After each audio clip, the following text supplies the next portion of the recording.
devant Carrefour qui sont vraiment totalement ignobles. Alors BDS, campagne de boycott.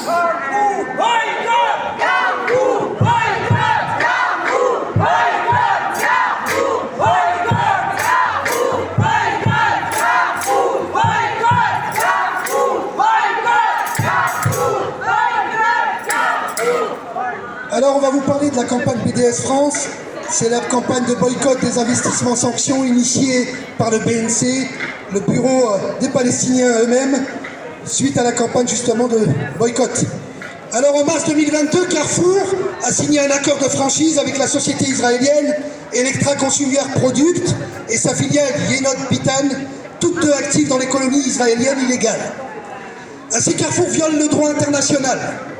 En septembre 2024, l'AG des Nations Unies demande aux États de prendre des mesures pour que les sociétés relevant de leur juridiction s'abstiennent de tout acte qui impliquerait la reconnaissance de la situation créée par la présence illicite d'Israël dans les territoires palestiniens occupés.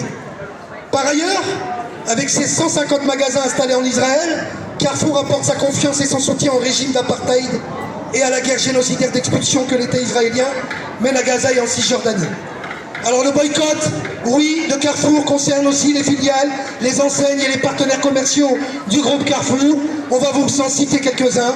Atacadéo, Globi, Promocash, Proxy, Supeco, Sobio, Biobonne, Cora, Marché Frais et H-Market. Vous avez du pouvoir, c'est celui de boycotter et de ne pas donner votre argent à justement ce qui participe à la colonisation et à l'occupation illégale des terres palestiniennes. Alors on va aussi vous parler de la Nakba. Alors je vais passer la parole aussi à Hamida, aussi militante active du mouvement BDS 93. Bonsoir. Aujourd'hui, le 15 mai, nous commémorons le 78e anniversaire de la Nakba, catastrophe palestinienne. Pendant la Nakba, entre 750 000 et 1 million de Palestiniens autochtones ont été chassés de leurs maisons et ont subi un nettoyage ethnique aux mains des milices sionistes. Et plus tard, de l'armée israélienne, afin d'établir l'État d'Israël en tant que colonie de peuplement suprématiste juive. Je vais vous citer une source datant de mai 2023, BNC Palestinian BDS National Committee, BNC. Et depuis octobre 2023, il y a eu et il y a toujours le génocide à Gaza.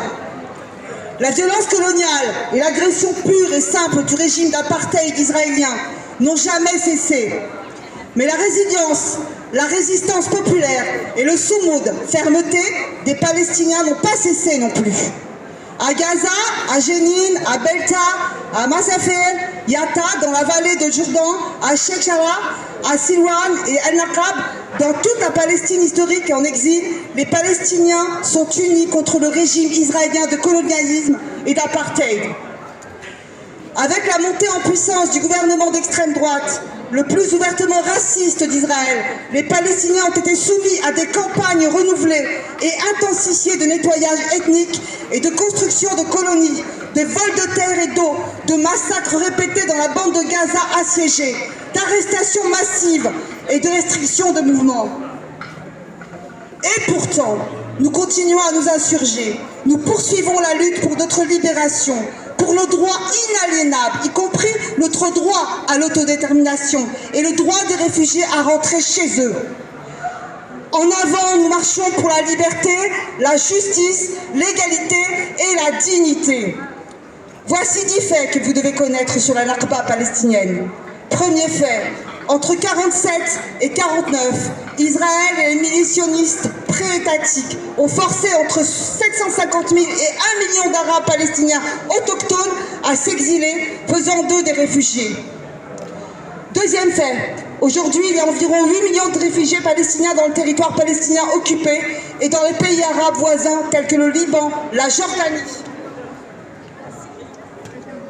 la Syrie. L'État d'apartheid d'Israël n'a cessé de leur refuser le droit, sanctionné par les Nations Unies, de retourner dans leur maison, sur leurs terres et dans leurs autres biens simplement parce qu'ils ne sont pas juifs. Troisième point, le nettoyage ethnique pendant l'Al-Nakba était une campagne délibérée, planifiée et systématique menée dans le but de créer ce que des organisations de défense des droits de l'homme telles qu'Amnesty International, Human Rights Watch, Al-Haq et B'Tselem appellent une suprématie juive dans la Palestine historique qui était très majoritairement peuplée d'Arabes palestiniens avant 1948.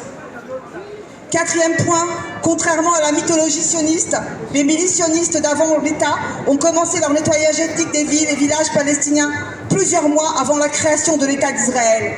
Le massacre et le dépeuplement du village palestinien de Deir Yassin, par exemple, ont eu lieu le 9 avril 1948. Cinquième point, environ 150 000 Palestiniens sont restés à l'intérieur de ce qui est devenu les frontières d'Israël en 1948, beaucoup d'entre eux ayant été déplacés à l'intérieur du pays. Ils ont fini par obtenir la citoyenneté israélienne, mais ont vécu pendant des années sous un régime militaire. Aujourd'hui encore, les citoyens palestiniens d'Israël vivent comme des citoyens de seconde zone dans leur propre patrie, soumis à un système d'apartheid consacré par des dizaines de lois racistes qui les discriminent. Sixième point, pendant la Nakba, des milices sionistes et plus tard les forces israéliennes ont systématiquement détruit quelques 530 villes et villages palestiniens afin d'empêcher le retour des réfugiés palestiniens exilés. De nombreuses maisons restées debout ont été repeuplées par des colons juifs israéliens. Septième point, le Fonds national juif, le FNJ, pilier ouvertement raciste du projet colonial sioniste en Palestine, a acquis environ 78% de ses terres auprès de l'État israélien entre 1949 et 1953, en grande partie des terres agricoles de réfugiés palestiniens ethniquement nettoyés que l'État avait confisqués et désignés comme propriété des absents. Donc ce Fonds national juif considère ces terres palestiniennes volées comme la propriété perpétuelle du peuple juif. Huitième point, la Nakba ne s'est pas terminée en 1948, mais se poursuit encore aujourd'hui sous la forme d'un nettoyage ethnique permanent des communautés palestiniennes par le régime d'apartheid israélien, le vol des terres palestiniennes pour l'implantation de colonies juives israéliennes dans le territoire palestinien occupé, ainsi qu'à l'intérieur de l'État d'Israël, la destruction de maisons et de terres agricoles palestiniennes, la révocation des droits de résidence, les expulsions, l'ingénierie démographique et les massacres périodiques. Neuvième point, on va en arriver à 10. Israël tente actuellement de mettre en œuvre le plus grand nettoyage ethnique de masse depuis 1968, visant quelques 1300 Palestiniens vivant dans 8 villages de la région de Massaferiata au sud d'Hébron. De nombreux Palestiniens de Massaferiata ont déjà fui les massacres israéliens d'Al-Nakab, commis par les forces israéliennes pendant et après la Nakba. Ce qui se passe actuellement à Massaferiata est un excellent exemple de la Nakba en cours. Elle se répète encore aujourd'hui à Al-Nakab, à Jérusalem, dans la vallée du Jourdain et sur l'ensemble du territoire sous contrôle israélien.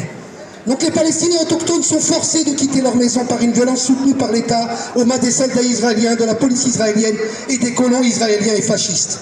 Le dernier et 10e point, tel que l'a défini le BNC palestinien, Israël dispose d'une loi qui interdit aux Palestiniens citoyens de seconde classe de l'État de commémorer la Nakba. Cela n'empêche pas les Palestiniens de se souvenir et d'insister sur notre droit à retourner son État ancestral. Commémorez la Nakba où que vous soyez. Partagez les récits des Palestiniens sur la Nakba et rejoignez les campagnes BDS, le moyen le plus efficace de soutenir notre lutte pour obtenir nos droits internationaux reconnus, y compris le droit au retour des réfugiés. Vive la paix, la lutte du peuple palestinien. Tahia, Tahia, Palestine.